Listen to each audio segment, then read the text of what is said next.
Hello friends, welcome back to channel माँ प्रशुक की बातें। साथ संगत जी, सबको प्यार भरी राधा स्वामी। आइए सुनते हैं कुछ प्रेरणादायक वचन। ये वचन राधा स्वामी सत्संग व्यास द्वारा प्रकाशित पुस्तक सत्संग संग्रह भाग 1 में से लिए गए हैं। इस पुस्तक के पृष्ठ संख्या 157 पर हजूर महाराज चरण सिंह जी फरमाते हैं, दान पुण्य तो आप दुनिया की संपत्ति से अपने आप को अनासक्त करने के लिए करते हैं, उससे मोह और प्यार निकालने के लिए करते हैं, ताकि इसका मोह और प्यार बार बार देह के बंधनों की तरफ न ले आए। दान अपने अहंकार के लिए नहीं करते, होमे के लिए नहीं करते, अपने आप की महिमा दुनिया में कराने के लिए नहीं करते हैं। सो इस तरह गुरु साहब फरमाते हैं, अगर हम दान पुण्य अपनी महिमा के लिए करते हैं तो उस दान पुण्य का कभी फ़ायदा नहीं होता। ईसा मसीह ने तो यहाँ तक समझाया था, अगर दाहिना हाथ दान करता है तो बाएं हाथ को पता नहीं लगना चाहिए, क्योंकि दान तो अपने फ़ायदे के लिए करना है, लोगों पर कोई एहसान जताने के लिए नहीं करना।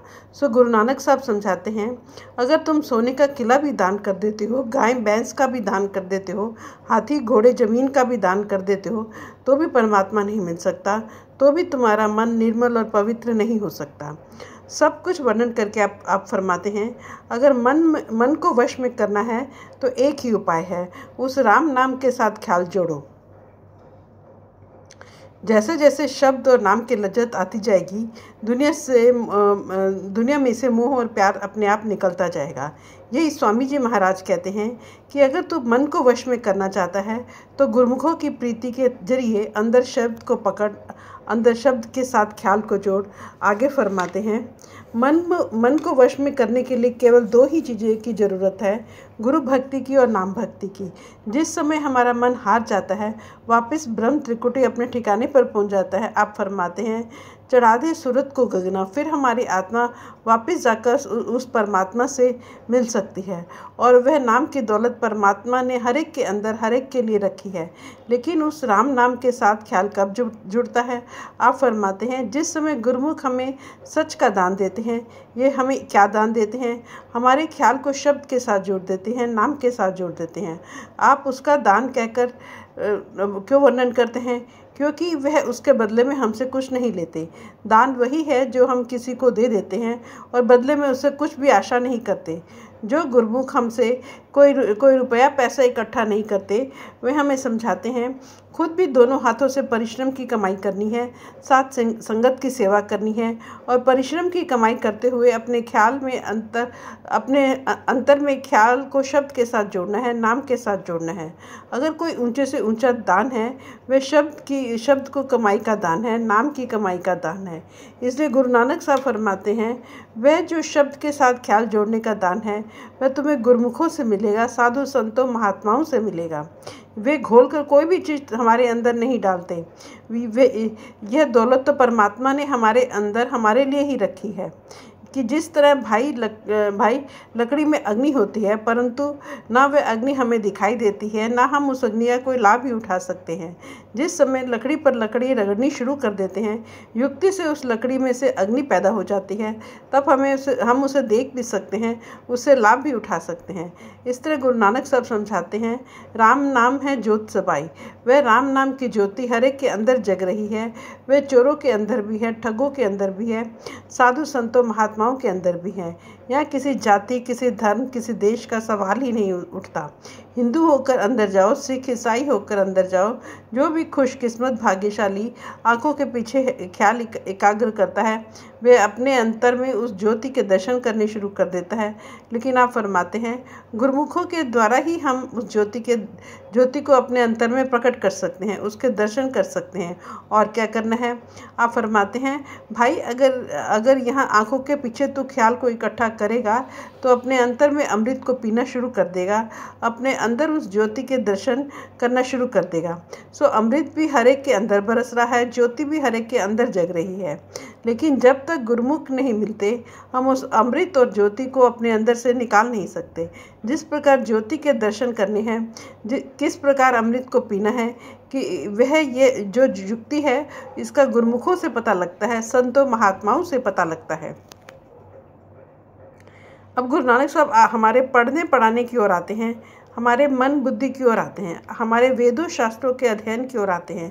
शायद किसी का ख्याल हो कि हम बुद्धि के बल पर खोज या शोध कार्य करके परमात्मा से मिल लेंगे या ग्रंथों पोथियों वेदों शास्त्रों को पढ़ाकर परमात्मा तक पहुंच जाएंगे। गुरु साहब हमारे ख्याल को इन भ्रमों में से निकालते हैं। आप फरमाते हैं कि पढ़ना अच्छी चीज़ है, इससे दुनिया में रहने का तरीका और सलीका आता है। विद्या उत्तम चीज़ है, लेकिन विद्या के बल पर कभी कोई वापस जाकर उस परमात्मा से नहीं मिल सकता। तर्क और बहस करने की आदत पड़ जाती है, लोगों को तुच्छ समझने की आदत पैदा हो जाती है। आप फरमाते हैं कि ग्रंथों पोथियों के पढ़ने से तुम कभी परमात्मा से नहीं मिल सकते, क्योंकि ग्रंथों पोथियों में परमात्मा मालिक से मिलने का तरीका और साधन लिखा हुआ है। उनके पढ़ने से शौक़ और प्यार पैदा हो जाता है। लेकिन जहाँ जाकर परमात्मा की खोज करनी है वह तो हमारा शरीर है, हमारी देह है। ये ग्रंथ पोथियाँ हमें अपने अंदर प्रवेश नहीं करने देते, हमें हमेशा अपने में ही उलझाए रखते हैं और हम मान लेते हैं कि हम इनके पढ़ने पढ़ाने से ही मुक्ति प्राप्त कर लेंगे। इसलिए गुरु साहब हमारे ख्याल को इन भ्रमों में से निकालते हैं कि अगर सारा वर्ष पढ़ते रहो, सारा महीना पढ़ते रहो, सारी ज़िंदगी पढ़ते रहो, सांस पढ़ते रहो, केवल एक ही बात उस परमात्मा के लेखे लगती है जो कि हमारी आत्मा उस शब्द को पकड़ती है। नहीं तो झकना झाक अर्थात राख छानने वाली बात है। पानी को कितना ही बिलोते रहो, कुछ भी हाथ नहीं निकलता।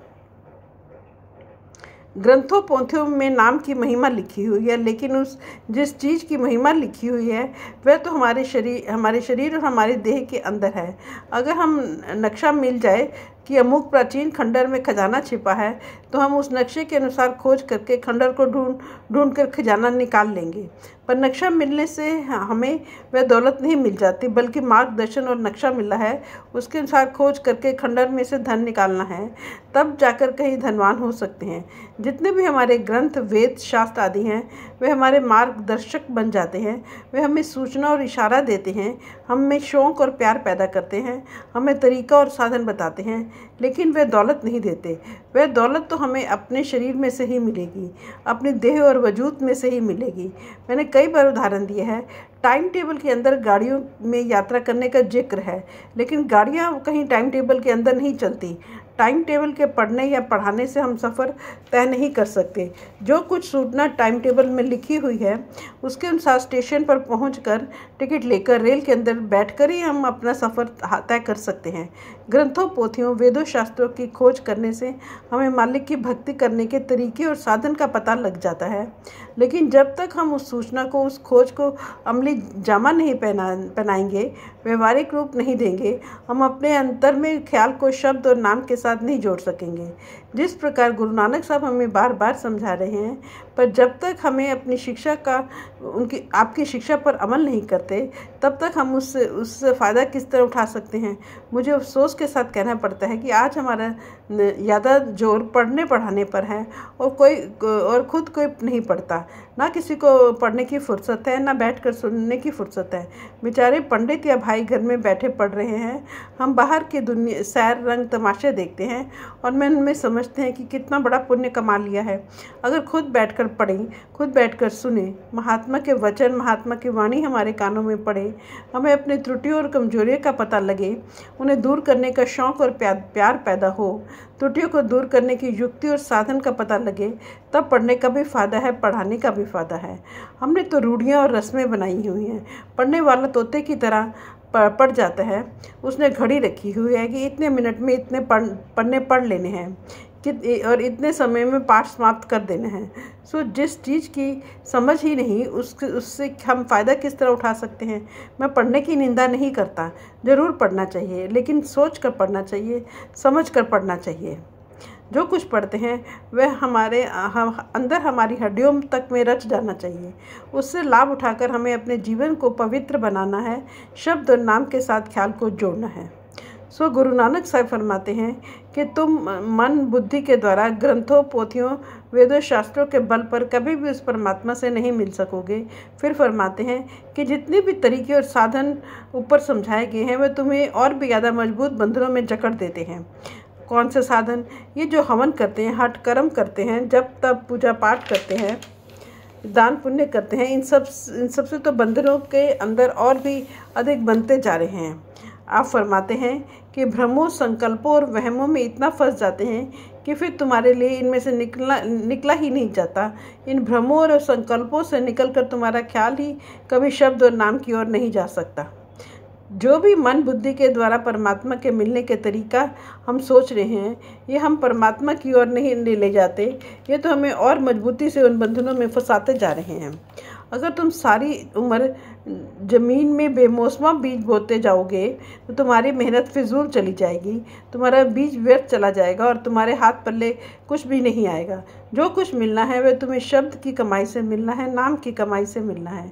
गुरु नानक साहब किसी की निंदा नहीं करते, लेकिन वे हमारे ख्याल को हर प्रकार के भ्रमों, संकल्पों से निकालना चाहते हैं, ताकि हमारा मन नाम को छोड़कर उन भ्रमों, वहमों और संकल्पों की ओर ना दौड़े।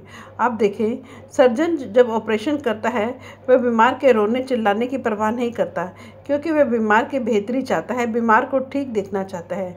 बीमार चाहे जितना रोता चीखता रहे, उसके शरीर में जो गंदगी है जो आगे चलकर पक कर और जहर बनकर उसकी जान ले सकती है, डॉक्टर उस सब को अपनी छुरी से खुरच कर बिल्कुल साफ कर देता है। बीमार तो तब कृतज्ञ होता है, शुक्र मनाता है जब उसका शरीर निरोग हो जाता है। गुरु नानक साहब किसी की निंदा नहीं करते, लेकिन वे रुपए को 16 आने का जरूर कहते हैं और पैसे के साथ उसकी तुलना करते हैं।